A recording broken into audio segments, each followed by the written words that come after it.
Hey everyone, welcome to Locked On Lakers for Monday. Brian Kamenetzkys, Andy Kamenetzkys, lots to cover today. The Clippers broke ground on their new arena on Friday. Many memes came out of that one. Lots of Lakers fans making jokes, lots of NBA fans making jokes. But really, what does that arena do to the relationship between the two teams in LA? We'll talk about that. Plus, Kareem has launched a Substack and had some interesting things to say about Marc Stein. All that coming up on Locked On Lakers. You are Locked On Lakers, your daily Los Angeles Lakers podcast. Part of the Locked On Podcast Network, your team every day.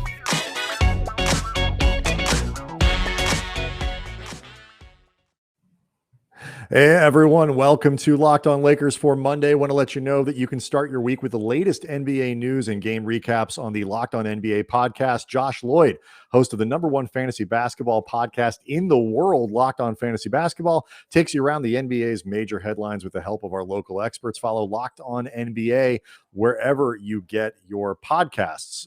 So Andy, Friday, the Lakers, thankfully, no news dumps for the Lakers on Friday. They gave everybody the weekend off.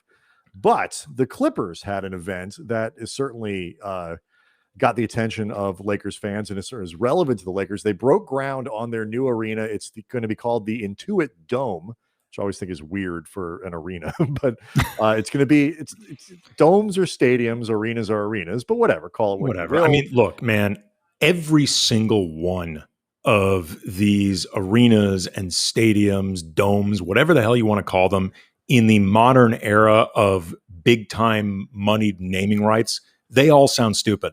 Like every single one of them. So does the Clippers building sound stupid? Yes. But you know what else sounded really stupid in like 1999? Staples Center. Right. It's gotten to the point like where sometimes these buildings, and Staples is one of the only buildings that hasn't changed names like 14 times. You kind of forget what it is, like who the sponsor is.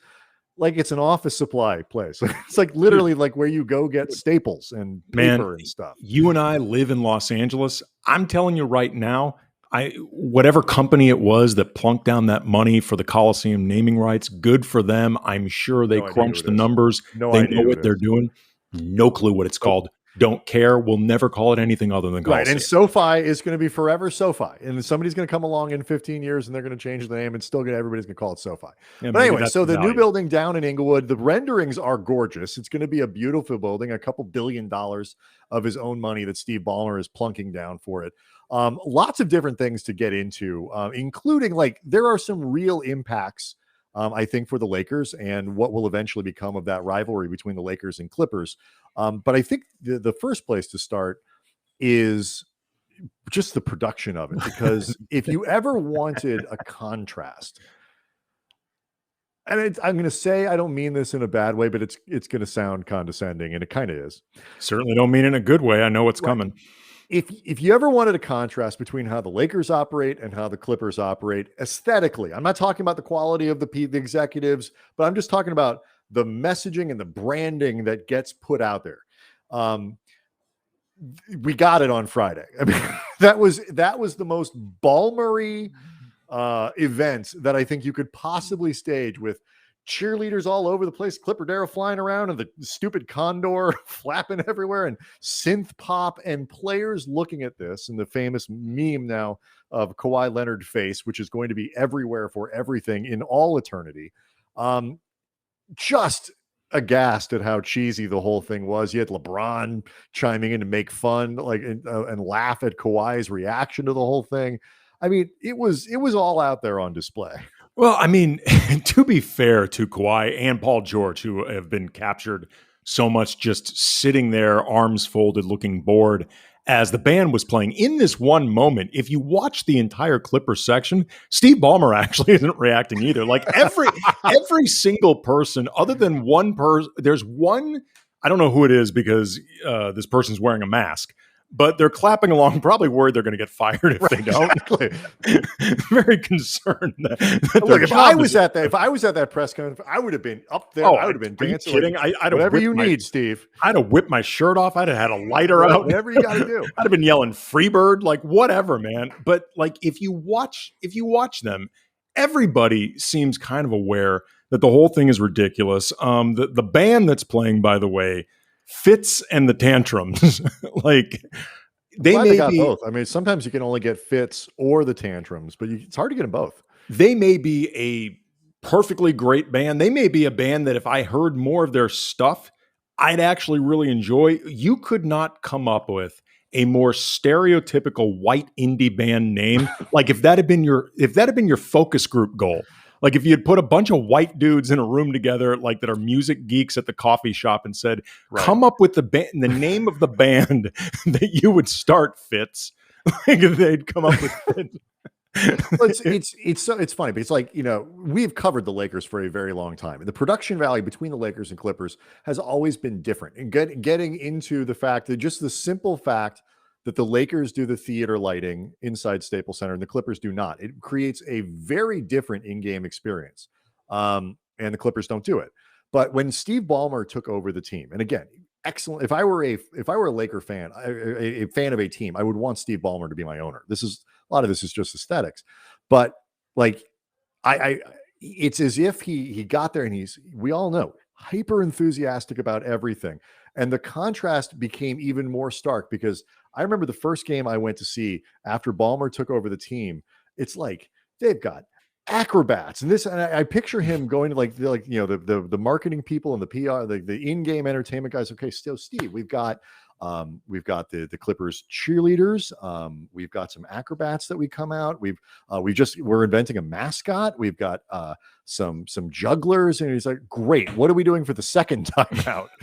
it's like he does all of these things at once. It is the most absurd, and the Lakers barely do anything in breaks. Where the Laker girls come out, they've gotten a little bit more liberal about like in season contests and stuff like that, but generally speaking, the Lakers are super low key. It's the Laker girls, and that's about it. And so when you get used to that, it's and you like it, like I do. You laugh at the Clippers, but it's also, I think, cultural, and this is something that Ballmer got. They're into. One big old T-shirt gun, the Clippers. It's cannons, and they're firing them everywhere, and so it's in the Condor and all. It's insane, but it gets to sort of the cultural thing where, and this is what I think is fascinating about Ballmer and this relationship between the Lakers and Clippers. And Ballmer talked about this on Friday. I still don't feel like they know what they want to be totally. Like, do they want to kind of poke the bear and compete directly with the Lakers and take them on directly, or do they want to sort of ignore them and build their own brand and all that? And I think both of those things are constantly on display with the Clippers all the time. It's like, and it happened again on Friday. Yeah. Steve Ballmer, when talking about their new identity, essentially in, having this building in Inglewood, which quite frankly, they desperately needed. They needed to get outside of Staples Center. Like, I understand why you don't want to have your home games in the shadow of 17 banners and all these retired numbers, and knowing you don't have anything close to that type of history. Right, and there are other little things which we'll get into in a minute. But yeah, the banners just from a basketball. Sure. I mean, as embarrassing as some of the efforts the Clippers have made to cover that stuff up or to remove it, like, when you have the human tapestries of different members of the Clippers, giant Austin Rivers covering. Yeah, I mean, 3 through 10, 25-foot tall Matt Barnes is not going to make me forget where I am.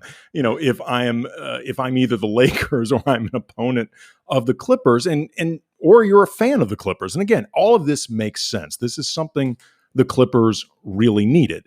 But that being said, there's this quote from Steve Ballmer that said, "I've never been in a place where you had two teams in a town. I grew up in Detroit. Everybody's a Pistons fan.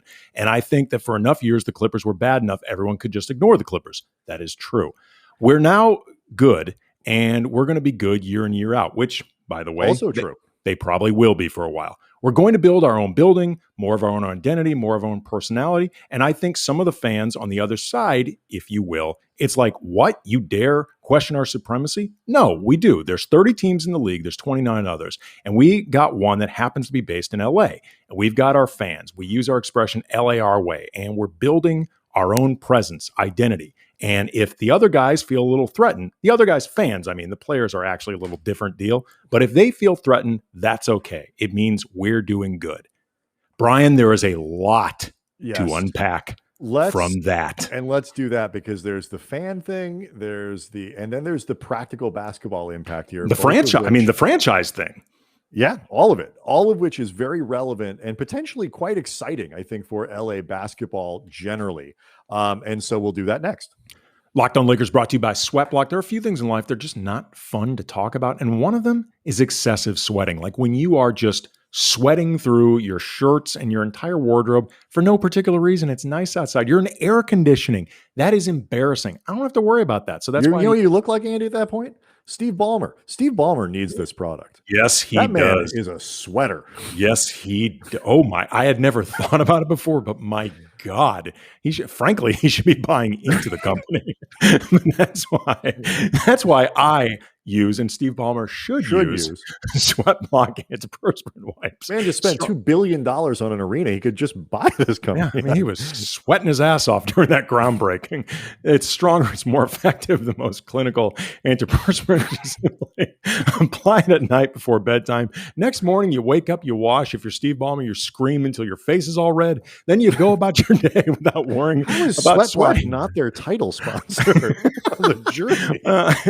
I mean, I guess if there's anybody worried the product just isn't strong enough for him, it would be Steve Ballmer. But I promise you, man, it is. No, I mean, I know how you do this, Reed. You're going to get to this part about the firefighters and all that kind of stuff. You just say, test it on Steve Ballmer. If it works on him, it is. Yeah. I mean, forget the firefighters. And once or twice a week, Mr. Ballmer.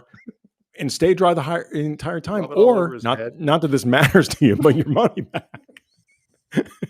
Doesn't work. You get your money back. Money you won't even realize you spent, but still, you want it back on principle. So there's no more pit stains, no more picking out your shirts or your wardrobe based on what hides the sweat better. As Brian said, this stuff is tested by firefighters. If it's good enough for firefighters, it probably will work for Steve Ballmer.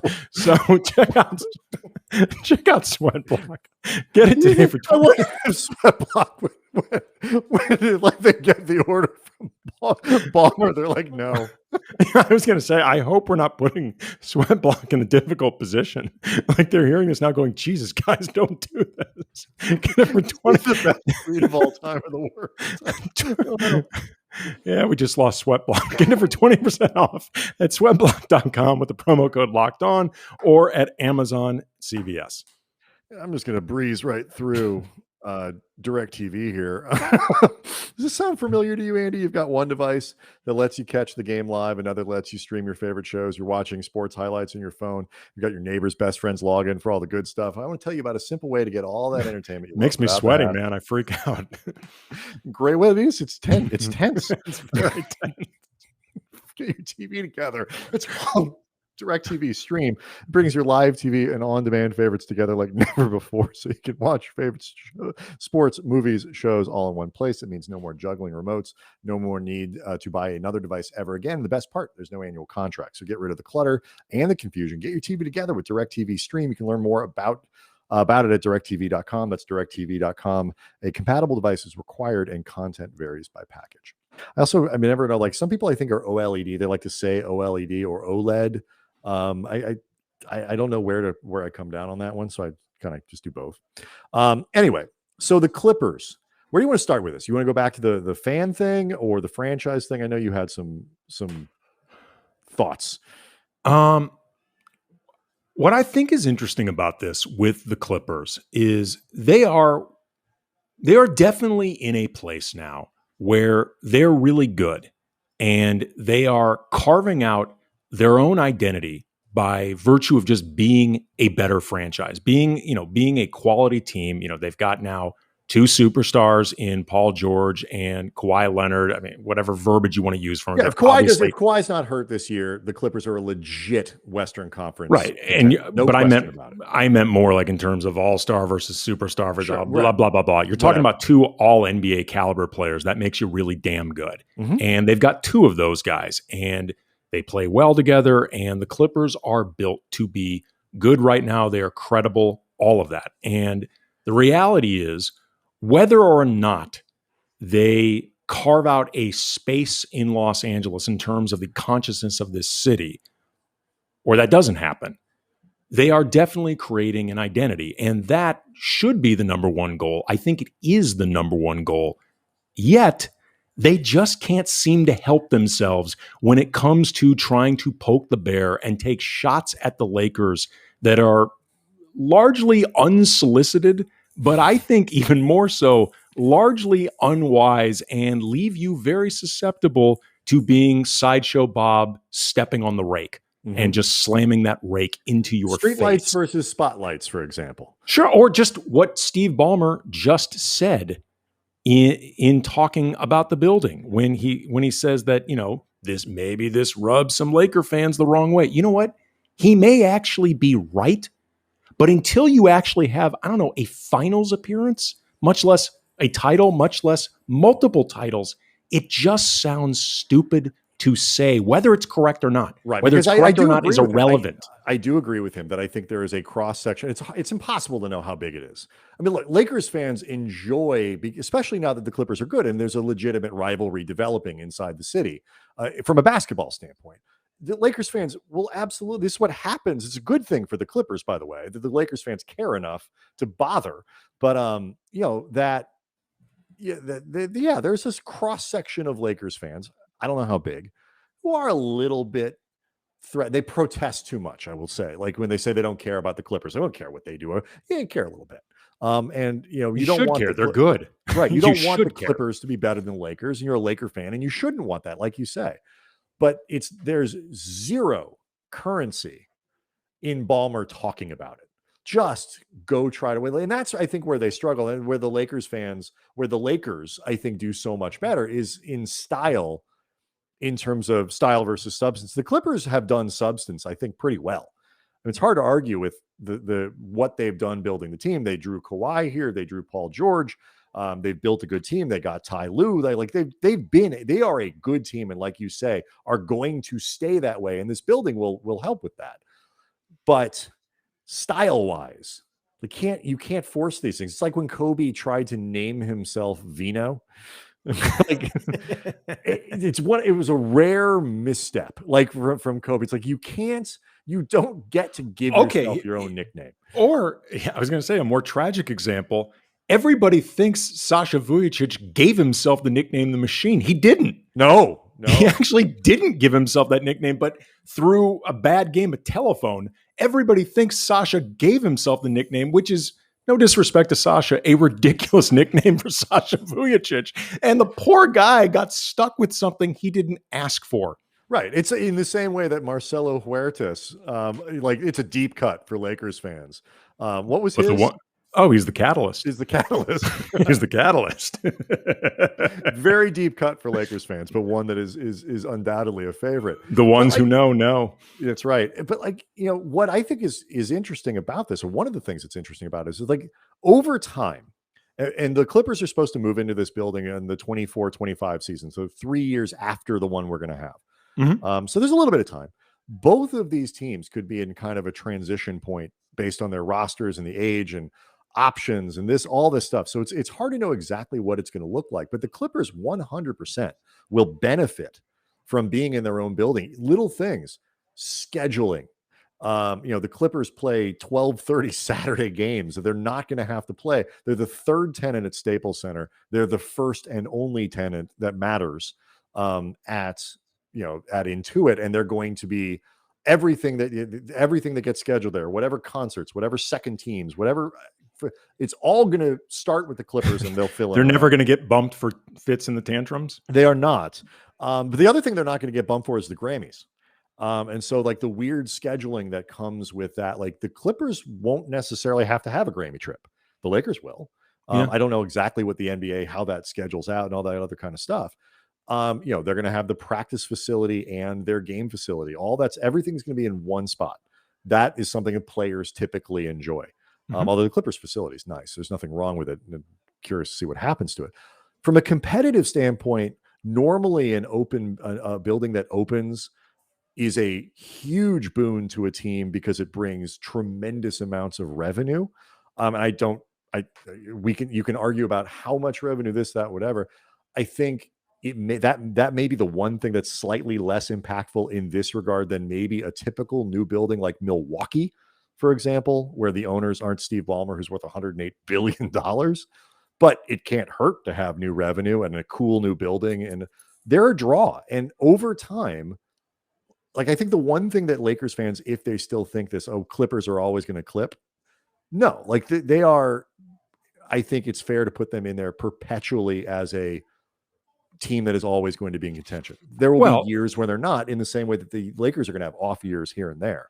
But I think the Clippers, I would suspect most years are going to be a good team.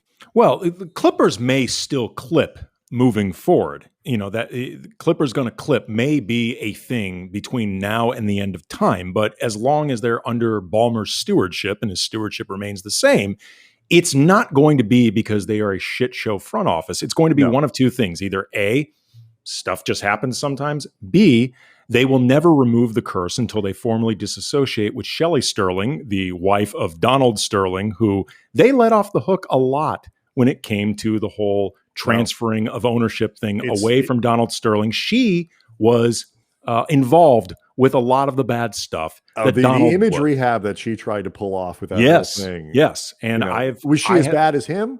Okay, no. Is she much better than him? Nope. She was just right there, step by step, with every Shelley Sterling, landlord. Yep. Every scummy health thing inspector that he did, around this team, around his real estate, all that stuff. She was there step for step. So I completely She's their number one fan, Brian. She contractually. No, like it is literally contractually. With that mug. I think ultimately, though, this is a good thing for the Lakers. It is a good thing for them to have in their city a franchise that pushes them, a building that pushes them. And it's great for LA basketball. There's no question. It's great for the NBA, for the Clippers to have this thing opening there. It will open up the Lakers, I think, to do different things with Staples Center and try to kind of keep reinventing that place to make it an even better venue. And it's showing a little bit of age in different places. It's still a great place to go and watch a game, and the downtown thing. But overall, I think it is a positive thing for the Lakers, even if it means year to year they could have a little bit more competition in the Western Conference. That was coming anyway, regardless of whether or not the Clippers were in Staples or a new building. Yeah, I mean, if there's any organization that could get away with complacency just due to institutional success, it would be this organization. And they've never been prone to that, so I don't think that's ever going to be a thing for them moving forward. It's just, at the risk of sounding cliched, it's just not how they're built.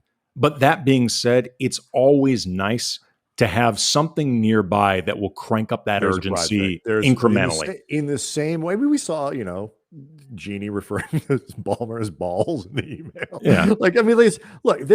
There was a lawsuit going on that'll bring out a little bit of acrimony. But they are aware. And it would annoy them more to have a 3 or 4 year stretch where the Clippers kept beating them than it would annoy them to have a 3 or 4 year stretch where the Warriors were beating them or Utah was beating. They would not admit that, but I would not believe them when they would be lying.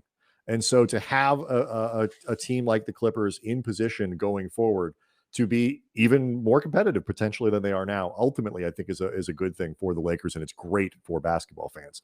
Kareem Abdul-Jabbar has a Substack, Andy, and has said some. Of course he does. Did an interview last week with, might have been a little while ago, but whatever it was with Marc Stein, talking about some things that are relevant to player empowerment, to his place in history, to LeBron passing him potentially in the all-time point lists. All of this stuff fascinating because it's Kareem. We'll talk about it next. Locked On Lakers brought to you by Sleeper. In 2018, the fantasy sports experts at Sleepers realized fantasy basketball was broken. Games were won and lost based on whose players had more scheduled games that week. It made no sense, required very little strategy. So in 2020, Sleeper released a brand new way of playing fantasy basketball. It's called Game Pick, and it's only available on Sleeper. And Game Pick Owners pick a single game each week for each starter to count towards their team's total score, ensuring an even number of games played between opponents. So there's no more losing sleep because your opponent's players had more scheduled games to play in that week. That's all done now. No more giving up halfway through a season because the busy work of trying to account for that is an absolute hassle. In game picks, you pick one game per week for each player based on player matchups, home versus away, opponent's defensive ranking, pace of play, etc. Whether you prefer redraft, keeper, or dynasty, Game Picks have you covered. If you prefer building out a weekly strategy instead of daily busy work, because you may love fantasy basketball, but you also have, a life, you're going to love Game Picks. So download the Sleeper app, start a league with your friends today. You will not be disappointed. Andy, I want to let you know, I just turned 46 last week, and the days of rolling out of bed, just good to go, or cooling down after a workout with any sort of intervention, those days are over. I get sore from obnoxiously basic stuff like sleeping.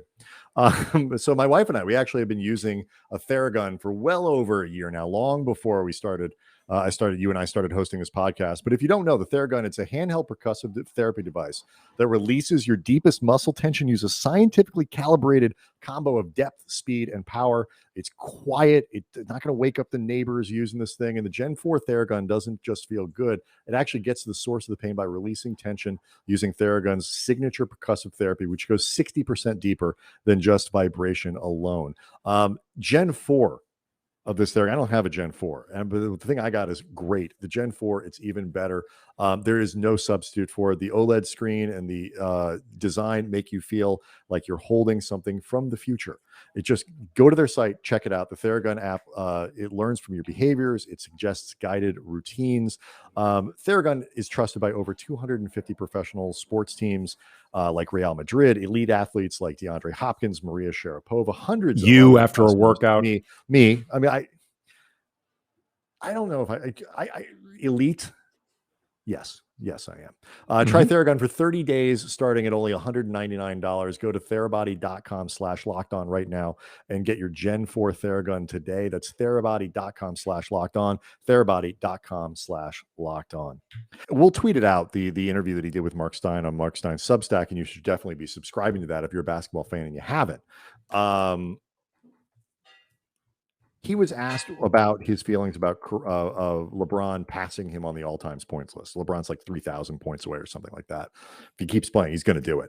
And Kareem says he is cool with it. I'm excited to see it happen. I don't see records as personal accomplishments, but more as human achievements. If one person can do something that's never been done, that means we all have a shot at doing it. It's a source of hope and inspiration. Roger Bannister broke the 4-minute mile back in 1954. Since then, we have not only had 1,400 runners beaten that time, but the new record is 17 seconds less. We all win when a record is broken, and if LeBron breaks mine, I'll be right there to cheer him on. Some people might accuse him of lying or whatever. I don't. I think he's 100% telling the truth about that. And I think the reason is he is not somebody who defines himself by just what he did as a basketball player. It's obviously deeply meaningful to him. He should be incredibly proud of it. He's arguably the greatest player that ever picked up the ball. But that's not the only thing that defines him. And that's one of the things that I think is just so cool about him. It's funny. I always refer to Kareem, and we'll get into this, I'm sure, later on in the show, the whys, but the GOAT of impressive people. Like, forget just like the idea of greatest of all time when it comes to the basketball debate. I just mean when it comes to people who are just wholly impressive when you look at the entirety of what comprises their life. Kareem may be the most impressive person I've ever seen. Right. But in multiple books, producers of documentaries, arguably one of the greatest basketball players who ever lived. Like, you start piling up these achievements. Could make a living as a jazz historian. Yeah, he's a GOAT human. You were exactly right. But when you were talking about before, like the idea of him not defining himself in terms of his basketball records, and therefore you can buy into the sincerity of him being okay with LeBron breaking that record, and I happen to agree with you that he is sincere. I don't doubt Kareem in all this. I think the reason you can buy into it is it gets reinforced by the idea that when the GOAT conversations do come up, and God knows I don't want to relitigate any of these, Kareem does get kind of inexplicably left out of the starting point. He does. You know what I mean? Like they're always framed with Jordan versus, now LeBron, or Jordan versus Magic. There was a period where people were debating, how close of proximity Kobe could have to it or whatever. But Kareem will get brought up by a lot of people reminding you he should be there or wondering why he isn't there. Yep. But, so I think people sometimes bring up more of the why isn't Bill Russell there with the 11 titles if we're counting rings than Kareem. And again, I'm not looking to get into where he should be. But the point being, though, it makes it in some ways, I think, easier for Kareem not to define himself this way because he sees everything that he's done in basketball, which is staggering. And for some people, it still isn't enough. Yeah. So in that case, it becomes a little easier to say, F it, man. I got all this other stuff. I got all this other stuff that's on my resume. But my resume is incredible. It's one of the things that I think is a reason. And, you get older. I think, Kareem is somebody for whom I think the world has evolved more to where Kareem was from a social, social commentary place, from a social justice place. Like we have evolved towards him as opposed to Kareem somehow, seeing the light and being like, so I think that helps too. It's like we look at him differently. There's a little bit of a Muhammad Ali thing in there too, where eventually the world kind of moved towards him. I'm not saying they were the same personality while they were active in their sports, but just in terms of the evolution of how we think of them. But like, so I think that helps, but also I think it's part of the reason he's been able to, if soften is the right word, become more accessible, however you want to define it, in his post-career world, is because he does have all of these other things. And I think, he talks a lot about player empowerment, and the player empowerment era is a question that Marc Stein asks him. And certainly, Kareem didn't live through that, but I think is an example of why somebody like Kobe, for example, did well, post-career and was set to do very well. Kobe very obviously did not define himself solely as a basketball player, and would have, and we were always surprised, people, he's never going to be able to give it a hell. Yes, he is. He's got plenty of other things to do, and he's, to be curious about and all that other stuff. And when I think the influence of Kareem, who talks about like generationally, it just all builds and it all builds, and you always think you're not getting the stuff, and then the next generation is going to come along. And he says there will be a day when LeBron and Steph Curry look back at it and say, I can't believe these guys have what we didn't.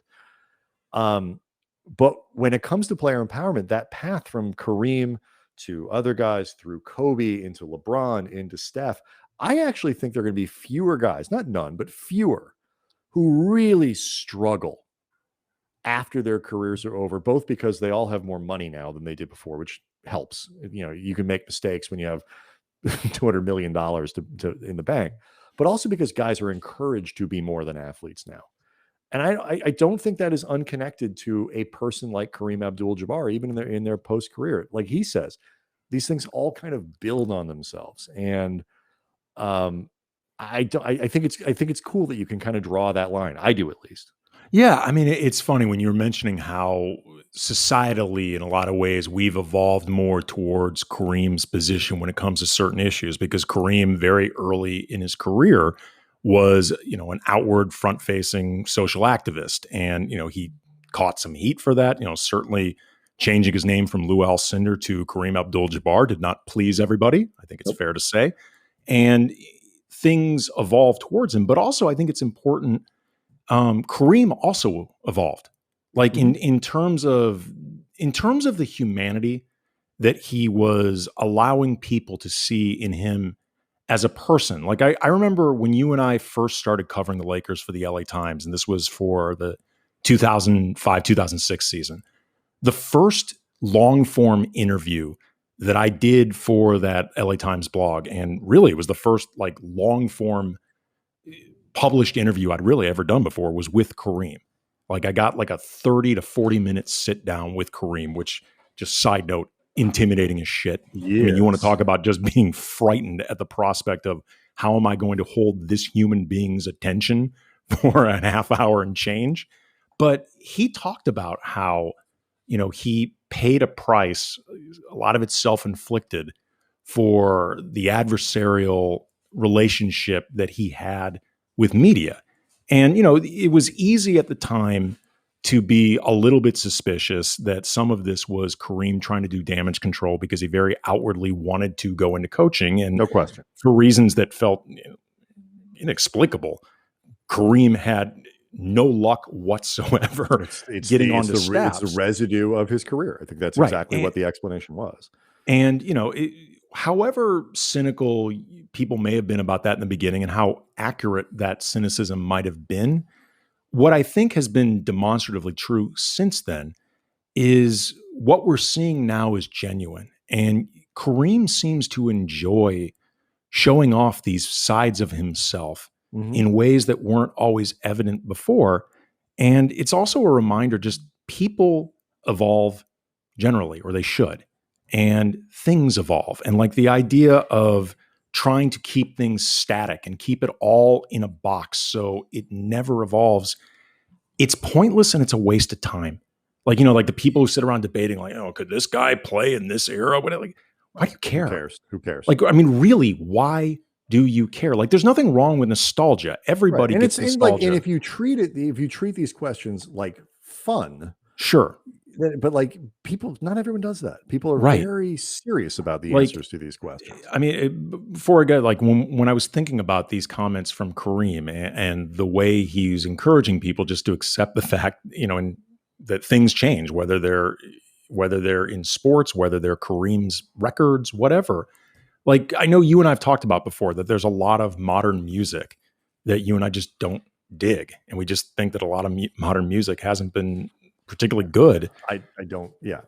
I've follow actually, the same way. Right. I don't. And as somebody who grew up, just obsessed with music and spent, a lot of time, like into like my mid to late 30s, like that can be a bummer.